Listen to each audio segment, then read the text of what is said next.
বাঁশ দিয়ে তৈরি কেদারা কিন্তু অনেকেই বেশি পছন্দ করে। বাঁশ এবং বেতের যে কেদারাগুলো রয়েছে সেগুলো কিন্তু বানানো এতটা সহজ কাজ নয়।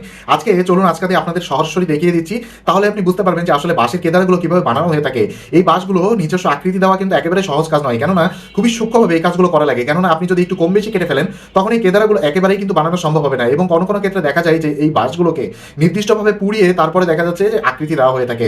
তো দেখতেই তো পাচ্ছেন এই কাজগুলো কিন্তু এতটা বেশি সহজ কাজ নয়। কেননা এই বাঁশগুলোর ভেতরে যখন আপনি আরেকটা বাঁশ জোড়া লাগাতে যাবেন তখন কিন্তু এটি বাঁকানোর প্রয়োজন পড়বে এবং কোনো ক্ষেত্রে এটি ফুটো করারও প্রয়োজন পড়ে। এবং এই ফুটো যদি ঠিকভাবে আপনি লাগাতে না পারেন তখন দেখা যাবে যে আপনার এই যে জিনিসটা বানাতে যাচ্ছেন সেই জিনিসটা কখনোই বানানো সম্ভব হয় না। তাহলে আপনি তো বুঝতে পারছেন আজকে যে বাজারে এই বাঁশের কেদারাগুলোর দাম এত বেশি কেন হয়। অনেকে মনে করেন এগুলো তো বাঁশ দিয়েই তৈরি, আর বাঁশের বা কত দামি হয়ে থাকে। এক একটা লম্বা বাঁশের মূল্য সর্বোচ্চ 300 থেকে 400 টাকা।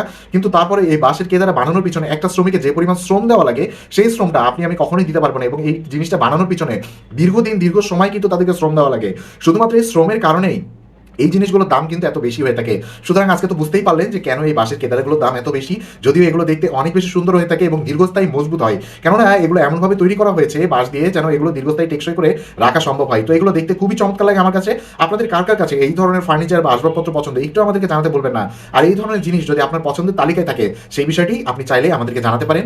আমরা চেষ্টা করব সঠিক ধরনের তথ্য দিয়ে সহায়তা করার জন্য, এবং আপনার আশেপাশে যদি এই ধরনের কোনো দোকান থাকে সেই বিষয়টাও আমরা আপনাদেরকে জানাতে চেষ্টা করব।